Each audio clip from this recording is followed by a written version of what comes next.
Hello, everybody. Time for yet another album review, and as you can tell in the title below, this is the review of the brand new Goatwhore album called Constricting Rage of the Merciless.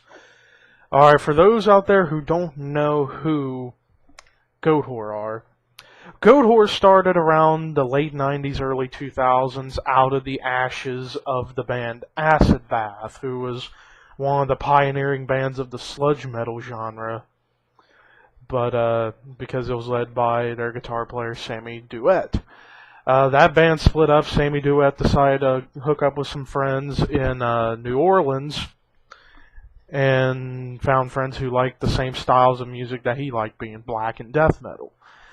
And the band formed in the late 90s, and they called it Goatwhore because they wanted to mix in the influences of death metal and black metal bands, like death metal bands like Cannibal Corpse, Death, Morbid Angel, Deicide, Obituary, and death metal and black metal bands like Bathory, Dark Throne, Mayhem, Emperor, and others like Satyricon or Gorgoroth, whichever they liked. They put those elements, mixed it in together into their sound to where they are known as a blackened death metal band, which basically means they take pretty much the playing style and production sounds of death metal with a little bit of vocal elements and lyrics of black metal, but he also has a little bit of the death metal, but they also have a little bit of the death metal vocals too, so it's like balanced, half and half death vocals, half black vocals. And that's how we get Goatwhore. And Goatwhore's been on like many big underground metal tours, opening for bands like Black Dahlia Murder and Cannibal Corpse and so many others. But now we get to 2014 and we get to their new album, Constricting Rage of the Merciless, which by its title, it's a merciless album. And indeed it is. Overall with this album, it was a great consistent flow that went to it, kind of almost in the same vein of the aborted album, Necrotic Manifesto, that came out earlier this year. Only I thought that album flowed a lot better than this one, but this one had a good consistency behind it. You had some really solid guitar work from Sammy Duet on here. Louis Benjamin's voice, very, very diverse vocal styles. I mean, like I said, he balances his voice out to where he does half like raspy black metal vocals and half like death metal growls. Now, to put it in simple terms, I would say that Louis Benjamin's voice is like a mixture of Nocturno Culto from Dark Throne when he does black metal style stuff, and George Corpse Grinder Fisher of Cannibal Corpse. I think he kind of mixes both of those vocal styles into his own, and that's why I think Louis Benjamin's probably one of the best modern death metal / black metal vocalists out there for this band. But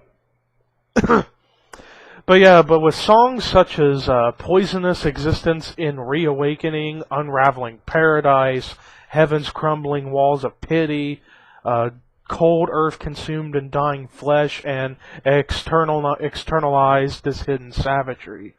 Those were like the most brutal songs on the album and probably some of the darkest songs I've heard in quite some time in terms of the lyrical idea they go by. They go by the lyrics ideas of the occult and death, of like deathly lyrics and occult lyrics, and like mixing like mythology in it too, and that's why the album titles and the song titles sound very dark. I mean, listen to like songs like Bearing Teeth for Revolt, Reanimated Sacrifice, Nocturnal, Conjuration of the Accursed, Schadenfreude, and then one that was probably their most evil song on the album, Fucked by Satan, was one of them. FBS is what they got, but it's called Fucked by Satan, or Fucking Bullshit, whichever you want to call it. But that was probably their most evil song on the album. The rest of the songs just was very, very dark and arcane to me. But I'll say this, the production on this album was very, very well done. I mean, Eric Rutan who's done a lot of work with Cannibal Corpse, and he did an album for 6 Feet Under, and he's done other albums for bands here and there. And also Eric Rutan's one of those conceptualizers and a perfectionist when it comes to what he does, whether he be producing or playing in his own death metal band Hate Eternal, which is a solid death metal band that he does. Or even when those times he was in Morbid Angel, or when he had his own band Ripping Corpse. I mean, Eric Rutan's just one of those perfectionists for heavy metal, particularly extreme metal. But but yeah, like Eric Rutan did an excellent job with the production, where every bit of the music, the vocals, the guitars, the bass, the drums, are all audible. And the drum sound, I really, really loved the drums on this album. You had some thrash beats, and you had blast beats, and some like slow black metal paced style beats on this album. Songs very, very brutal. And also the guitar work was very, very good by Sammy Duet. Louis Benjamin's voice goes hand in hand with the death and the black metal styles of a vocal approach to that kind of vibe with the blackened death metal idea. I mean, there are other bands out there that are considered blackened death metal that kind of go a little bit beyond what Goatwhore does. I mean, bands like Belphegor and the Behemoth, and even Ackercocker. But Ackercocker's sound to me was like practically, and they said it's like pretty much like 60% death metal, 50% death metal, 25% progressive metal, and 25% black metal. That's what I thought, because how their music was constructed, it had really like the lyrical ideas of black metal with a little bit of a black metal vocal approach, but a lot of death metal sounds and death metal vocal approaches, but the musicianship of prog. That was one of those things that set Ackercocker apart from all the other black and death metal bands like Goatwhore and like Belphegor and like Behemoth and Sacramentum, some other bands along those lines. But with Goatwhore, they pretty much take the black and death metal idea, but kind of put a little bit of kind of a thrash influence in it a little bit with how fast it is at times. But it takes a lot of influence from the slower black metal varieties, say like slow-paced patterns and like Dark Throne songs that were black metal back in the day. Like they're able to mix that with a little bit of a thrash speed to it, with a little bit somewhat of a grind influence with the blast beats, as well as the death metal with the musicianship. So overall with this album, I thought it was a very solid release. Didn't think any song on this album was poor whatsoever.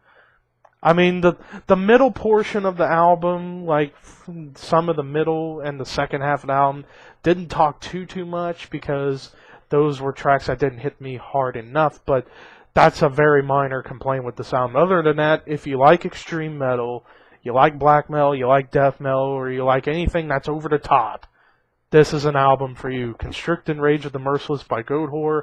I give this a solid 8 out of 10. I thought it was a really solid release, and overall, I enjoyed it. But anyways, guys, thank you for watching. Rock on, motherfuckers! See how the field looks at the moment. It is Austin Weiner, the leader. Second is Dorian Facepuncher. Third is Mitchell Riggs. Fourth is Trent Dunn.